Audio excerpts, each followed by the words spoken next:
안녕하세요. 오늘은 또 이 메마른 땅에 비가 내려서 너무 감사해서 한 장 또 찍으려고 합니다. 사실 이번에 얼마나 가물었는지 메마른 땅에 지금 그 전라도 순천시 여기에 그 농민신문에 보니까 저수지 댐이 다 말라가지고 갈라지고 뭐 물 부족이 우리나라에도 보통이 아니라고 계속 방송에도 그렇게 했는데, 사실 이 하나님께서 비를 내려주시지 않으면 이 땅에는 아무것도 되는 게 없어요. 우리도 밭에 나가보면 먼지만 나고 다 밀도 말라 죽고 봄이 와도 봄 같은 기분이 나질 않아요. 너무 메말라 있었어요. 근데 어제 그저께 밤에 비가 얼마나 참 충분하진 않아도 너무 반가운 빗소리가 들리고 이 땅에 비가 내려서 온 밭에 길에 풀들이 다시 이제 소생함을 입고 봄 같은 기분이 나는데 너무 감사해요. 그래서 오늘 저와 여러분이 하나님 앞에 이 단비를 주신 하나님 앞에 감사드려야 되겠어요. 정말 저는 하나님을 섬기니까 그런지 모르지만 하나님께서 비를 안 주시면 인간이 살아날 길이 없는 거예요. 우리는 지금 우리 힘으로 뭘 할 수 있어요? 햇빛 주시고 공기, 바람, 이 모든 것이 사람과 이 식물, 동물들을 키우신 하나님에 대해서 우리는 감사하고 살아야 된다는 겁니다. 그래서 하나님께서 인간을 만드시고 이 땅에 아름답게 창조한 이 지구는 올해 사람들의 손에 맡겨져서 항폐되고 많이 망가졌지만 그래도 때를 따라 비를 주시고 우리에게 봄과 여름, 가을, 겨울 이 사계절을 주셔서 우리는 굉장히 행복한 나라에 살고 있고, 또 어느 시대보다 우리는 가장 자유롭고 행복한 시대에 살고 있다는 걸 우리는 참 늘 느끼면서 감사하고 살아야 되겠지요.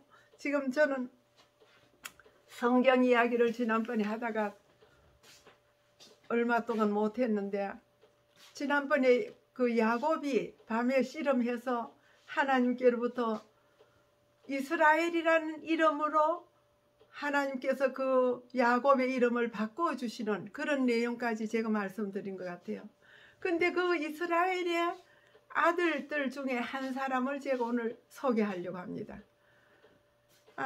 그 12아들, 이스라엘에게는 아들이 12명이 있었는데 네 부인에게서 난 아들이에요. 왜 그런가 하면 가장 사랑하는 아내를 맞이하려고 7년 봉사했다가 결국 그 언니를 외삼촌이 보내줘서 그 언니를 본 부인으로 또 사랑하는 아내를 위해서 또 7년, 14년 봉사해서 두 아내를 얻었는데 두 아내 사이에서 아들 낳기 경쟁을 해가지고 결국 그의 종들을 하나씩 더 붙여서 부인 넷을 두고 아들을 12형제 낳았어요. 사실 이 12아들들 중에 다 소개는 할 수 없지만 한 아들을 제가 말씀드린 거예요. 그 아들은 가장 아끼고 사랑하는, 정말 처음에 눈도장 찍어가지고 맞이한 그 아내 라헬이 아들을 낳지 못하고 언니가 낳고 종들이 다 놓고 했는데 제일 끝으로 가서 한 아들을 낳은 아들인데 11째 아들이에요. 그리고 또 둘째 아들 하나 낳았는데 놓으면서 결국 죽어가지고 그 형제가 그 사랑한 아내의 소생인 거예요. 그래서 끝으로 둘을 이 이스라엘은 너무 사랑하고 아끼고 귀여워하면서 키웠는데 그 중에 11째 아들, 그 아들이 이름이 뭔가 하면 요셉이에요. 성경을 읽은 분들은 대개 요셉에 대한 이야기를 알고 계실 거예요. 근데 성경을 읽지 않는 분들은 되게 아이들이 많다고 하는데 옛날에 우리 어른들도 7, 8남매 다 낳았잖아요. 그래서 이 12아들은 그리 많은 것은 아닌데 그 11째 아들은 본래 심성이 착하고 마음이 고와서 아버지 말에 아주 순종을 잘했어요. 그리고 나쁜 일을 보면 참지를 못해서 늘 아버지한테 이야기를 해요. 아버지, 우리 형님들이 이런 거 너무 잘못하는 것 같은데 아버지 좀 고쳐주세요. 그 아버지에게 형들의 나쁜 것을 고치기 위해서 일러주는 것이 형들에게는 늘 동생이 못마땅한 거예요. 우리 저놈이 뭐든지 다 아버지한테 고자질해가요. 우리가 늘 혼난다고. 이 요셉에 대한 반감이 정말 많았어요. 너무 착하고 말도 아버지께 순종 잘하고 잘했지만은 아버지도 또 편애하는 게 너무 많았어요. 그 10아들에게는 아무렇게나 아무 옷이나 사다 입히고 있는 대로 챙겼는데 이 11째 아들은 그렇게 하질 않는 거예요. 성경에는 채색 옷이라고 했는데 어떻게 생긴지는 몰라도 왕궁에서나 입을 수 있는 아주 고급 옷인가 봐요. 그래서 잘 이 요셉에게는 단장을 시켜주고 좋은 옷으로 갈아입히고, 아버지가 엄마 없는 자식이니까 아마 신경을 더 썼겠지요. 그래서 요셉이는 아버지에게 귀염둥이요. 그래서 사랑받는 아들이었는데 하루는 자고 나서 기분이 너무 좋아가지고 막 손뼉을 치면서 형님들 내 말 좀 들어봐요. 그 뭔데 이놈? 아니, 내가 형님들하고 밭에 가서 보리단 뱄잖아요. 형님들 보리 비놓은 보리단들이 다 내한테 와서 내가 비놓은 보리단에 와서 절을 해요. 기분 좋아? 그렇게 하면서 그 꿈을 꾸고 나서 너무 신이 나가지고 숨김없이 형님들에게 다 이야기를 했어요. 그러니까 형님들이 안 그래도 마음에 좋게 여기지도 않는 동생이 그런 꿈 얘기를 하니까 기분이 나빠가지고 막 지박을 해요. 그래도 피해가면서 아무렇지 않게 그냥 또 형님들한테 예의하고 굽석거리고 잘하니까 괜찮았어요. 근데 그게 뭐 그걸로 끝나지 않고 며칠 했다고 또 형님 나 또 꿈 꿔서 형님들 내 이야기 들어봐. 너무 신나. 이번엔 또 뭐야?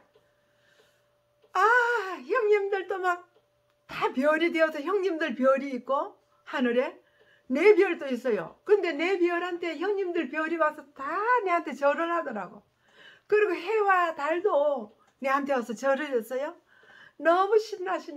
그러면서 기분이 좋아가지고 자랑을 했어요. 형님들이 얼마나 화가 났는지 막 그때는 안 참으려고. 그럴 때 아버지도 옆에서 들었어요. 그 꿈 이야기를. 얘야, 그런 이야기 하는 거 아니야. 아버지는 이 아들이 몰래 뭔가 얘가 큰일을 하겠다 하는 기대감을 가지고 좋은 꿈이라고 생각은 하지만 형님들에게 그 윽박지르는 걸 막기 위해서 그런 얘기 하는 거 아니라고. 안 된다고. 절대 그런 얘기 하는 거 아니야. 그리고 나와 너희 엄마도 너에게 절한다 말이냐. 그게 있을 수 있는 이야기야. 그런 이야기 하는 거 아니라고. 그러면서 요셉을 야단쳤어요. 그리고 끝났어요. 이야, 그 길로부터 이 형님들은 정말로 속상해하는 거예요. 지가 아버지한테 사랑받고 좋은 옷 입혀서 호강을 시키니까 우리는 이렇게 일만 하는데 저까지는 지가 뭔데? 정말로 속상해하면서 그냥 지어박으려고 늘 마음에 도사리고 있었어요. 그래도 아버지 앞에서 그렇게 못하고 또 그걸 내색하지 못하고 또 형님들은 많이 크고 요셉은 어리기 때문에 그를 봐준 거예요. 근데 형님들이 직업이 뭔가 하면 양을 치는 목자들이에요. 그래서 산에 가서 여러 날 동안 양들을 뜯고 돌보고 집에도 많이 오랫동안 못 올 때도 있고 그랬는데 아버지가 하루는 너무 궁금해가지고 얘들이 이번엔 나간 지 여러 날 됐는데 아무 소식이 없구나. 요셉이 네 가서 좀 보고 오너라. 형들이 잘 있는지 양들은 괜찮은지 가보고 올래? 예, 그렇게 하지요. 어디쯤이지요? 저 위에 높은 산 세겜이란 데 갔던다. 그럼 제가 다녀오겠습니다. 아버지한테 한 번도 안 돼요 이런 이야기 해본 적이 없어요. 너무 순종심이 많아서. 그래서 아버지가 싸주는 떡보따리를 둘러매고 형님들을 찾아서 콧노래를 부르면서 그 세겜이란 상당히 거리가 멀다고 했어요. 여기 키로수가 다 나왔는데 사실 그때 나이는 17살쯤 됐지만은 그래도 혼자 그 산길을 가는 건 그리 좋은 일이 아니잖아요. 그러나 형님들이 있다고 하는 거 기대감 때문에 산을 넘고 언덕을 넘어서 개울을 건너서 또 그 산 세겜까지 갔는데 아무리 봐도 형님들이 보이지 않아요. 양도 한 마리도 보이지 않아요. 형님들 불러봐도 안 돼. 그래서 할 수 없이 올라갔던 산을 다시 내려와서 한 길로 나서서 오는데 웬 사람이 하나 오고 있어요. 아우, 아저씨, 여기 양들을 많이 몰고 가는 사람들을 못 봐서요. 내가 저쪽 산 넘어서 올 때 한 무리가 양떼들을 많이 몰고 가던데 도단으로 가자 이러더라. 그러세요. 감사합니다. 요셉은 그 아저씨 말을 듣고 무거운 떡보다리를 또 다시 둘러매고 도단이란 데서는 그 세겜에서도 꽤 멀어요.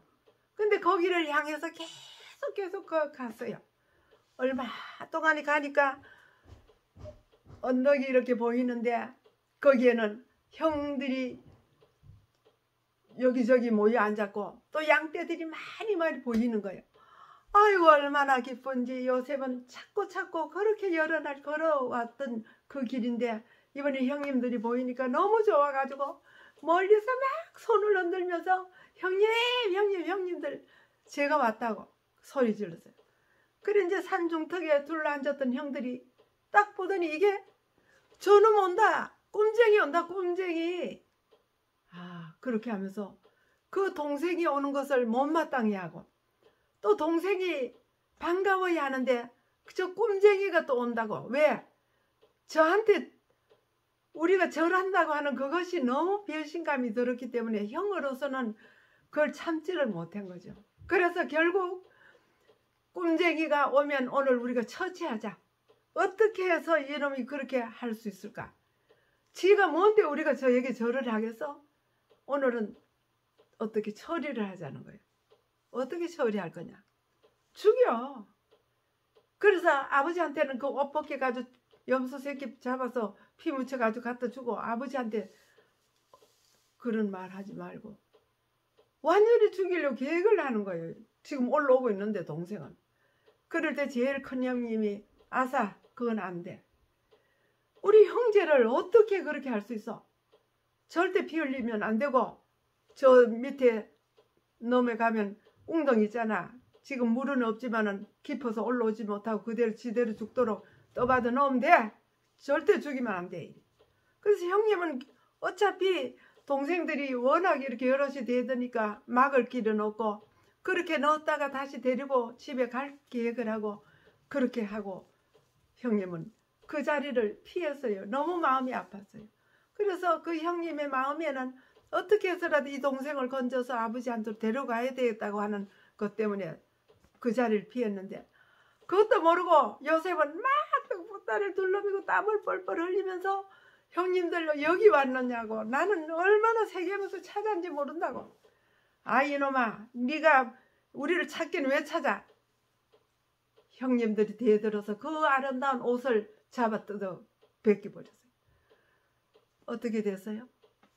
팬티 바람으로 아무것도 걸치지 않은 채로 얘를 등 걸로 그 웅덩이로 데리고 떠밀어 였는데 대골대골 굴러서 떨어졌을 때 온 얼굴에 몸에 흙투성이가 된 거예요. 그때 마치 가물어서 물은 없었지만은 진흙탕 됐던 그 진흙 흙에다가 대굴러졌으니 어떻게 되었어요? 형님 살려주세요. 제가 잘못했어요. 잘못한 게 어딨나? 오늘 너는 끝장났다. 떠받아 놓고 저끼리 가서 떡 먹고 있어요. 9 형제들이 제일 큰 형은 거기 없고 9 형님들이 거기 앉아서 떡을 나눠 먹고 있는데 그때 마치 그 산 밑에는 큰 대로가 있어요. 그 대로는 이쪽 나라에서 저쪽 나라로 다니는 상인들이 큰 대상들이 낙타를 여러 마리를 데리고 가면서 이쪽 나라에서 좋은 물건 저쪽 나라에서 바꾸오고 이쪽에서 가져가서 저쪽으로 바꾸오고 이렇게 하면서 대상들이 그 길을 다니고 있는 때예요. 근데 그때 마침 그 상인들이 그 밑에 저 멀리서 오고 있는 거예요. 그럴 때 깨가 많은 형님이 야, 오늘 우리가 요셉이를 죽일 것이 아니라 저 아이를 저 사람들한테 팔면 어때? 팔아가지고 우리 돈도 받고 엿도 사 먹고, 아니 얘를 죽는 데보다는 그래도 살리는 게 낫잖아. 보내면 어때? 맞아 그거 잘 되겠다, 좋겠다. 이 9 형님들은 큰 형님이 없는 사이에 한 머리는 길로 뛰어내려가서 그 대상들을 멈추게 하고, 한쪽에는 끈을 찾고 옷을 묶어서 줄을 달아가지고 이거 잡아! 올려줄게. 요셉이는 살려준다고 감사합니다, 고맙습니다 막 싹싹 빌면서 그 줄을 꽉 잡을 때 땡겨 올리고 결국 올라왔어요. 거기서 요셉이는 감사하다고 고개를 숙이는데 이놈 감사한 게 어디서, 양 다리 팔을 끌고 그냥 비탈길을 내려 달리는데 어디까지 간 거예요? 한 길에 왔어요. 대상들에게 먼저 간 형님들이 여기에 청년 하나 있는데 사가겠느냐고, 얼마 주겠느냐. 흥정을 해서 이 아이는 결국 낙타 등에 꽁꽁 밧줄로 묶여가지고 아무도 없는, 아무도 모르는, 어느 나라로 가는지도 모른 채 묶여서 노예로 팔려가는 겁니다. 이제 이렇게 사랑받고 고이 자란 이 귀염둥이가 한순간에 완전히 이 노예로 팔려간다고 하는 것은 어떤 짐승도 그런 대우는 안 받아요. 그때 당시 노예는 주인이 마음에 들지 않으면 뭐 죽여도 괜찮고 아무 적이 없어요. 대가 치르고 데려간 종인 이상 얼마든지 죽일 수도 있고, 그렇다고 누가 하나 사람 대접해 주는 이 없는 무서운 노예예요. 노예가 얼마나 무서운지. 요즘은 인권이다 뭐다 해서 조금 더 건드릴 수 없지만 그 당시에는 그런 게 아니거든. 그래서 노예로 이 낙타 등에 묶인 채로 막 울면서 올라갈 때 그 형님들 하나하나 옷자락을 붙잡고 살려주세요, 살려주세요, 살려주세요. 형님들 붙잡고 다 그렇게 애원을 했지만 한 형님도 그를 동정하거나 손잡고 부둥켜 안고 미안하다 소리 한마디 안 했어요. 왜?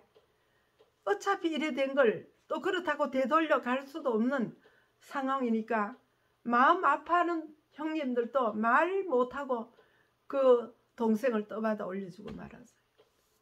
그 길로 이 요셉은 낙타 등에서 얼마나 울었던지 눈을 이래 떠서 보니까 저 멀리 산등성에는 늘 다니던 요셉의 동리, 아버지가 살고 있는 그 붉은 산들이 지나가는 거예요. 그 밑에 길을 가면서 자기 자신이 팔려가는 것보다 사랑하는 아버지가 자기를 기다리다가 오지 않았을 때 그 애통해하는 모습을 생각하면서 우리 아버지 어떻게 해? 우리 아버지 어떻게 해? 나는 아버지 어떻게 하냐고 아버지를 부르면서 얼마나 울었든지 얼마를 갔든지 이제는 고향 산천도 보이지 않고 멀리 이제 먼 하늘밖에 안 보여요. 그래서 계속 가면서 울다가 딱 생각나기를 내가 이렇게 울어서 안 되지. 난 이제 노예야. 그때 생각하니까 이제는 아버지도 없고 엄마도 없고 형들도 없고 내가 이리 가면 내 곁에 있을 분은 누구신가? 맞아. 아버지가 늘 이야기했는데 아버지가 혼자 산속에서 잠을 자면서 하나님 앞에 기도드렸을 때 하늘에서는 사다리가 내려와서 천사들이 올라가고 내려가면서 너 두려워하지 말라. 네가 어디로 가든지 내가 너와 함께 하리라. 하나님께서 그렇게 약속하시면서 아브라함의 하나님, 이삭의 하나님, 야곱의 하나님이 오늘 나의 하나님이 되어달라고. 할아버지 하나님이 내 아버지의 하나님이 오늘 저는 하나님밖에 제 곁에 계실 분이 없으니까 하나님 제 곁에 계시옵소서. 정말로 철없고 아무것도 모르던 이 아이가 그 낙타 등에서 몇 시간 가면서 하나님께 기도드리고 그때부터 이 아이는 어른으로 철부지 이 아이가 그 낙타등에서 하나님께 기도드리면서 완전히 어른으로 성장하는. 그래, 나는 아무도 없는 외국으로 이렇게 달려갈지라도 하나님께서만 나와 함께 계시면 내가 두려워할 거 없다. 그리고 아버지를 돌보시던 그 하나님께서 지금도 살아계셔서 하늘에서 나를 돌봐주실 것이니까 내가 가는 길에 하나님 함께 계시옵소서. 간절한 마음으로 하나님 앞에 그 낙타등에서 하나님께 마음으로 기도를 계속 드렸어요. 그리고 나니까 마음이 편안해지면서 맞아, 내 혼자 가는 게 아니라 우리 아버지가 섬기던 그 하나님이 오늘 나를 돌보실 거야. 그렇게 마음이 완전히 결심을 하고 나니까 겁이 나지 않았어요. 그 길로 눈을 뜨고 앞으로 다가올 일들을 하나님께 부탁하면서 계속 그 길을 갔어요. 가가지고 그 이튿날 노열시장에 그 옛날에 우시장에 가면 소들을 이렇게 갖다 말뚝에 매놓고 얼마 값을 정해가지고 사고 팔고 하잖아요. 이때 노열시장에는 이렇게 단위를 하나 해놓고 사람을 세워가지고 얼마 값을 매겨가지고 사가는 거예요. 종들을 사가요. 나이가 많고 늙은 사람들은 값이 싸고 젊고 청소년들은 아마 비싸겠죠. 이 요셉이는 그때 나이 17살인데 한창 젊은 나이에요. 얼마나 패기가 있겠어요. 그래서 그 단상에 올려 세워놓고 값을 정하고 팔려가는데 하나님께서 그를 돌봐주셔서 보디발이라고 하는 그 나라의 국무총리, 아주 높은 간직에 있는 사람이 그날 와서 이 요셉을 사갔어요. 그 집에 종으로 들어가서 10년을 봉사하는데 얼마나 정직하게 또 성실하게 또 그 집에서 정말로 하나님을 섬기는 마음으로 주인을 섬기고 또 모든 일들을 자기가 맡은 일은 정말로 정성껏 책임있게 잘 이렇게 했어요. 그랬을 때 이 주인의 마음에는 야, 이런 사람도 있나? 이는 내 종이 아니라 내 아들 같구나. 그 주인이 너무 마음에 들었어요. 그때부터 요셉은 그 집에 자기 그 밥 외에는 아무것도 내가 간섭하지 않을 테니까 네가 모든 일을 맡아라. 그래서 그 집에 총무가 되어가지고 금고 열쇠부터 창고 열쇠며 안팎의 모든 일을 요셉이가 다 책임지고 밑에 소아들을 거느리고 일을 시키기도 하고 정말로 자기가 자기 일처럼 주인을 섬기고 하나님을 섬기고 그 정말 순진하게 자란 이 청년이 거기 가니까 얼마나 세상적으로도 문명이 발달하고 사치가 심하고 그래서 이 집엔 또 고관의 집이라 많은 인재들이 드나들었어요. 하나님께서는 이 요셉을 앞으로 크게 쓰시려고 그런 높은 간직이 있는 집에 보내서 나라의 대사들, 대신들이 오고 가고 큰 일, 작은 일들이 이 집에서 의논되는 걸 다 거기서 보면서 배운 거예요, 사실은. 요셉이가 앞으로 큰 일을 할 걸 하나님은 아시고 물론 종으로 팔려갔지만 보통 집이 아니라 그 나라의 문명을 다 배울 수 있는 좋은 집에 갔다는 거예요. 교육을 받을 수 있는.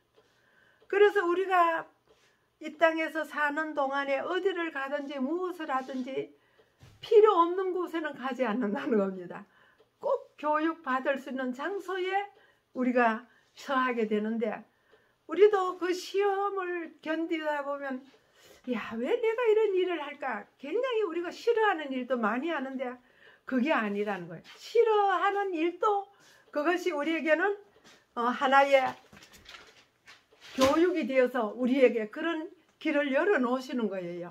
그래서 우리가 오늘 여기에서 배울 교훈은 요셉이 비록 그렇게 종으로 팔려갔지만 거기서 교육을 받고 있는 장소였다고 하는 것을 제가 말씀을 통해서 알게 되었는데 우리가 이 땅에서 사는 동안에 있는 그곳에서 이것이 내게 꼭 필요한 교육이라 하는 것을 알고 그 교육을 받으면 훨씬 시험도 견디기 쉽다고 하는 것을 우리가 알게 됩니다.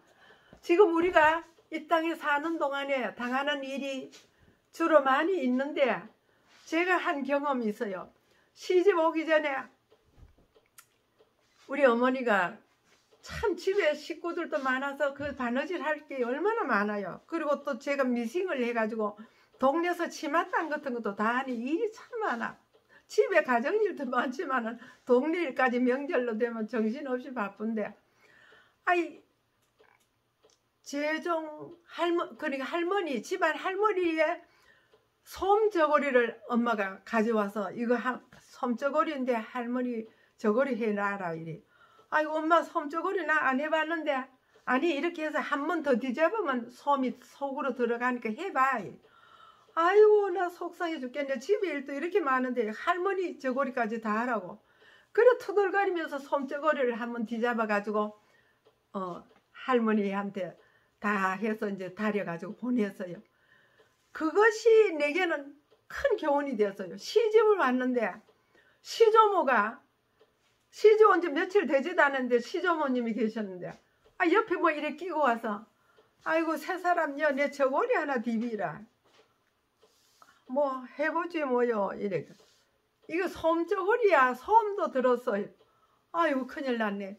솜 저고리는 한 번 더 뒤잡아야 해야 되는데, 솜을 넣고 또 해가지고 뒤잡아서 또 한 번 해야 되는데, 그때 안 해봤으면 내가 여기 와서 솜 저고리 못했을 거예요.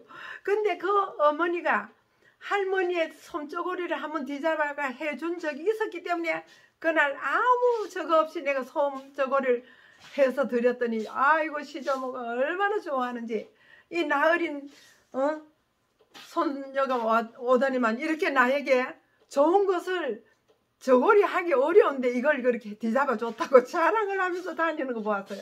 그래서 이 땅에서는 시시하게 되는 것이 아니고, 무슨 경험이라도 경험을 하면 나중에 덕이 되더라고 하는 거 이야기를 하는 겁니다. 꺼요. 요셉이가 하는 일이 그런 교육을 받았다고 하는 것을 말씀드리고 다음에 또 이야기하겠습니다.